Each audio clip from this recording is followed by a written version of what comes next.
இன்று நாம் பார்க்க போவது அதிகாரம் 24. தலைப்பு திறமையான பொருளாதாரம். அதிகமாக செலவு செய்வதை விடுங்கள். நாம் வைத்திருக்கும் எல்லாவற்றின் மீதும் தேவன் உரிமை பாராட்டுகிறார். நம்மிடம் இருக்கும் எதுவும் நம்முடையதல்ல. தேவன் நம்மிடம் ஒப்படைத்தவைகளாக உள்ளன. எதையும் என்னுடையது என்று நாம் சொல்ல முடியாது. இவைகளை நமக்கு கொடுத்து அவருக்கு கீழ்ப்படுகின்றோமா என்பதை தேவன் சோதிக்கிறார் என்பதை பிள்ளைகளுக்கு கற்றுக் கொடுங்கள். பணம் தேவையான ஒன்று. அதன் தேவை இல்லாதவர்களுக்கு அது அதிகமாக கொடுக்கப்பட வேண்டியதில்லை. உங்களுடைய உதவி நிச்சயமாக எவரேனுக்கும் தேவைப்படும். அதிகமாக செலவு செய்யும் பழக்கம் உங்களிடம் இருந்தால் உடனே அதை உங்கள் வாழ்க்கையிலிருந்து நீக்குங்கள். இதை நீங்கள் செய்யாவிடில் நித்தியத்திற்கு கொண்டு போகும் செல்வத்தை இழந்து விடுவீர்கள். பரலோக வங்கி கணக்கில் உங்கள் பெயருக்கு ஒன்றும் இல்லாதவர்களாக இருப்பீர்கள். பொருளாதாரத்தை மேம்படுத்தும் பழக்கங்கள், உழைப்பு, தெளிவுடன் செயல்படுதல் போன்றவைகள் இவ்வுலகின் செல்வத்தை பார்க்கிலும் மேலானவைகள். உங்களுக்கும் உங்கள் பிள்ளைகளுக்கும் இது பொருந்தும். பிள்ளைகளுக்கு சீரான பொருளாதாரத்தை குறித்து அறிவுறுத்துங்கள். நமது பணத்தையும் நேரத்தையும் அதிக கவனத்துடன் செலவிட வேண்டுமென்று எனக்கு வெளிச்சம் கொடுக்கப்பட்டிருக்கிறது. மூடத்தனமாக இவைகளை நாம் வீணடித்து விடக்கூடாது. அநேக பொருட்கள் மீது நாம் ஆசை கொள்ளலாம். உணவு போன்ற அத்தியாவசிய அடிப்படையான காரியங்களுக்கு செலவு செய்து தேவையற்ற மற்றவைகளுக்காக செலவு செய்யாமல் இருக்க வேண்டும். நகரங்களில் நமது ஊழியங்களை செய்ய அதிகமான பொருளாதார வசதி தேவைப்படுகிறது. கர்த்தருடைய வேலையில் எல்லோருக்கும் ஒரு பங்கு இருக்க வேண்டும். நல்ல பொருளாதாரத்தை தக்க வைத்துக் கொள்ள பெற்றோர்கள் பிள்ளைகளுக்கு அறிவுரைகளை கொடுக்க வேண்டும். தேவ மந்தையின் இள அங்கத்தினர்களும் தங்களது பொறுப்பை உணர்ந்து தேவனின் வேலையில் தங்களது பங்கை செய்ய வேண்டும்.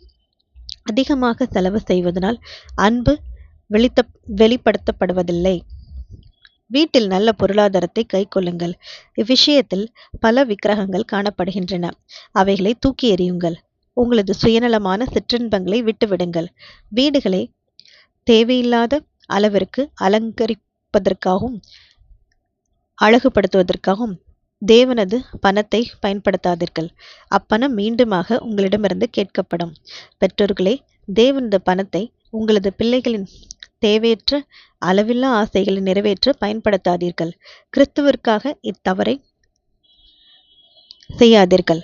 உலகம் பாராட்டுவதற்காக பிள்ளைகள் தேவையற்ற அலங்கரிப்புகளை உலகின் முறைகளையும் பின்பற்றாதபடி சொல்லிக் கொடுங்கள். அதிகமாக அவர்களுக்கு செலவு செய்வதுதான் அன்பு என்பதை போல் நடக்காதீர்கள்.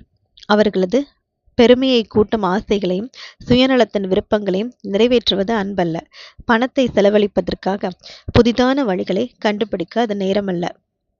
உங்களுடைய முழு பலத்தையும் நல்ல ஒரு பொருளாதாரத்தை ஏற்படுத்திக் கொள்ள பயன்படுத்துங்கள். கிறிஸ்துவின் பாடங்கள்.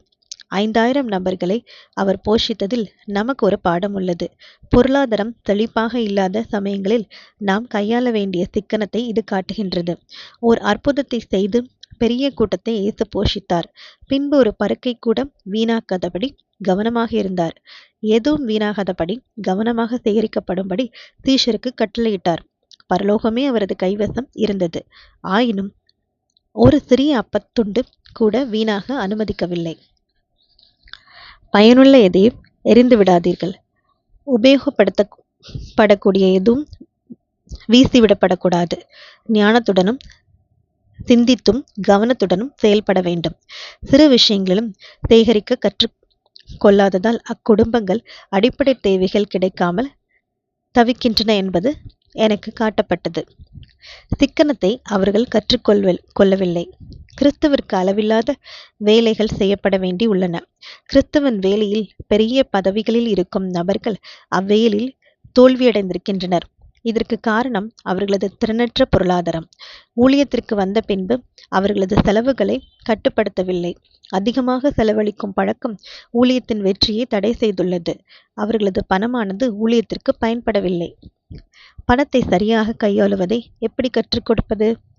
பிள்ளைகளுக்கும் வாலிபர்களுக்கும் வரவு செலவுகளை குறித்து சரியான கணக்குகளை வைத்துக்கொள்ள கற்றுக் கொடுக்க வேண்டும். இல்லாத பிரச்சனைகளை தீர்ப்பதில் முயற்சிகள் வீணடிக்கப்படக்கூடாது. பணத்தை சரியாக உபயோகிக்க அவன் கற்றுக்கொள்ளட்டும். அவர்களது பணமாக இருந்தாலும் அல்லது பெற்றோர்களது பணமாக இருந்தாலும் வாலிபர்கள் கணக்குகளை சரியாக பராமரித்து கொள்ள வேண்டும். தங்களுக்கு தேவையான அத்தியாவசிய பொருட்களை தாங்களே தேர்வு செய்து வாங்கிக் கொள்ளட்டும். கணக்குகள் தீர்க்கமாக இருக்கட்டும். பணத்தின் மதிப்பை புரிந்து கொள்வார்கள். வேறு எந்த முறையிலும் இப்பாடத்தை அவர்களால் கற்றுக்கொள்ள முடியாது.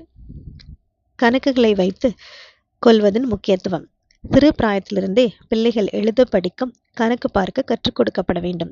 படிப்படியாக இதில் முன்னேறி செல்லட்டும். தங்களது பண கணக்குகளை சரியாக வைத்துக்கொள்ள பிள்ளைகளுக்கு கற்றுக் கொடுக்க வேண்டும்.